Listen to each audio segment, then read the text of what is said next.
AP ముఖ్యమంత్రి చంద్రబాబు నాయుడు గారిని ఒక విషయంలో మాత్రం మెచ్చుకోవాల్సిందే. రోజు కళ్ళ ముందే ఒక వినాశకర ప్రక్రియ ప్రజల జీవితాల్లోనికి చొరబడి మరి ప్రజల జీవితాల్ని అతలాకుతలం చేస్తూ ఉన్నా సరే దాని మీద ఎలాంటి చర్చ లేకుండా చేయగలుగుతున్నారు చంద్రబాబు నాయుడు గారు.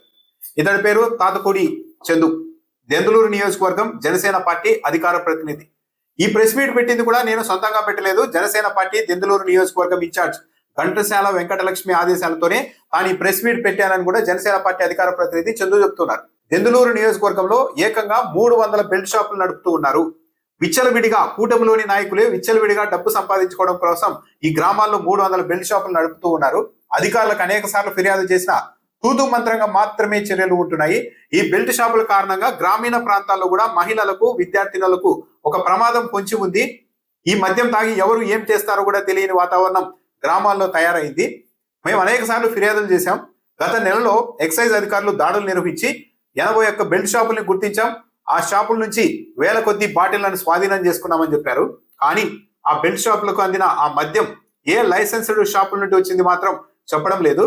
నిజంగానే ఆ మద్యం షాపుల నుండి వచ్చిందా లేకుంటే బయట నుండి వచ్చిందా? అంటే బయట నుండి వచ్చిందంటే అది కల్తీ మద్యమై ఉండాలి. దీని మీద ఎందుకు అధికారులు క్లారిటీ ఇవ్వడం లేదు అని ఆయన ప్రశ్నిస్తూ ఉన్నారు. ఇటీవల చంద్రబాబు నాయుడు గారు తమిళనాడు ఎన్నికల ప్రచారానికి వెళ్లి డిఎంకే స్టాలిన్ నాయకత్వంలోని డిఎంకే ఒక్కో మద్యం బాటిల్ మీద 10 రూపాయలు వసూలు చేసింది అని ఆరోపించారు. అయితే దెందులూరు నియోజకవర్గం జనసేన పార్టీ అధికార ప్రతినిధి చందునే స్వయంగా చెప్తున్నారు, మా నియోజకవర్గంలో కూడా షాపుల్లో అయితే ఒక్కో బాటిల్ మీద 10 రూపాయలు అదనంగా వసూలు చేస్తూ ఉన్నారు.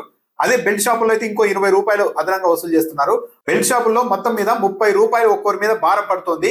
ఇదంతా కూటమిలోని నాయకులే దోచుకుంటున్నారు అని కూడా ఆయన ఆరోపిస్తూ ఉన్నారు. 3 రోజులు టైం ఇస్తున్నాం. 3 రోజుల్లోగా నియోజకవర్గంలోని బెల్ట్ షాపులన్నింటినీ తొలగించకపోతే అధికారులు ఆ తర్వాత జనసేన పార్టీని ఈ బాధ్యత తీసుకుంటుంది. 3 రోజుల తర్వాత బెల్ట్ షాపుల మీద జనసేన పార్టీ కార్యకర్తలు నాయకులే దాడులు చేసి వాటన్నింటినీ ధ్వంసం చేస్తారని కూడా జనసేన పార్టీ అధికార ప్రతినిధి చెప్తున్నారు. ముసుగులో గుద్దులాటంటూ ఏమీ లేదు. దెందులూరు నియోజకవర్గంలో అయినా రాష్ట్రంలో ఇంకో నియోజకవర్గంలో అయినా ఈ బెల్ట్ షాపులన్నీ నడుపుతున్నది తెలుగుదేశం పార్టీ వాళ్ళే. దెందులూరు నియోజకవర్గం ఎమ్మెల్యేగా తెలుగుదేశం పార్టీ నాయకుడు చింతమనేని ప్రభాకర్ ఉన్నారు. అలాంటి చోట వెళ్ళి జనసేన పార్టీకి సంబంధించిన కార్యకర్తల నాయకులు తెలుగుదేశం పార్టీ నాయకుల ఆధ్వర్యంలో నడుస్తున్న బెల్ట్ షాపుల్ని ధ్వంసం చేయగలుగుతారా? చేసిన తర్వాత తెలుగుదేశం పార్టీ వాళ్ళు ఊరుకుంటారా? ఈ బెల్ట్ షాపుల కారణంగా యువత ఏ విధంగా చెడిపోతున్నారో కూడా జనసేన పార్టీ నాయకుడే చెప్తూ ఉన్నారు. గతంలో మద్యం అన్నది గ్రామాల్లో అందుబాటులో ఉండేది కాదు. ఇంకో ఊరికి వెళ్ళి మద్యం తెచ్చుకోవాలంటే అంత శ్రమ ఉంటుంది కాబట్టి ఎక్కువగా తాగేవాళ్ళు కాదు. ఇప్పుడు నిరంతరం కళ్ళ ముందే గ్రామంలోనే మద్యం ఉండడంతో యువత విపరీతంగా మద్యాన్ని తాగేస్తూ ఉన్నారు అని కూడా జనసేన పార్టీ నాయకులు చెప్తున్నారు. అంటే గ్రామాల్లో ఈ బెల్ట్ షాపుల కారణంగా చంద్రబాబు నాయుడు గారి మద్య పాలసీ కారణంగా ఎంత విధ్వంసకర పరిస్థితులు ఏర్పడ్డాయో జనసేన పార్టీ నాయకుడే స్వయంగా వివరిస్తూ ఉన్నారు. అసలు గ్రామాల్లో ఇంత విధ్వంసం జరుగుతూ ఉంటే ఒక జనసేన పార్టీ సాధారణ నాయకుడు స్పందిస్తున్నారే కానీ పవన్ కళ్యాణ్ గారు ఎందుకు స్పందించడం లేదు? చంద్రబాబు నాయుడు గారితో చెప్పి ఈ స్థాయిలో దాదాపు 1,00,000 బెల్ట్ షాపులు ఉన్నాయంటున్నారు. ఈ స్థాయిలో రాష్ట్రాన్ని విధ్వంసం చేయడం కరెక్టేనా? వీటన్నింటినీ నియంత్రించండి, నిర్మూలించండి అని ఎందుకు చెప్పలేకపోతున్నారు?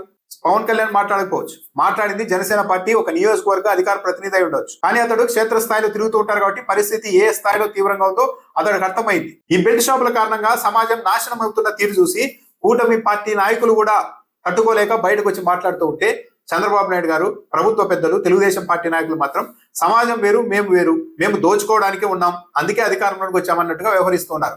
1,00,000 బెల్ట్ షాపులు ఉన్నాయి. ఈ నియోజకవర్గంలోనే కాదు, ప్రతి నియోజకవర్గంలో ఉన్నాయి.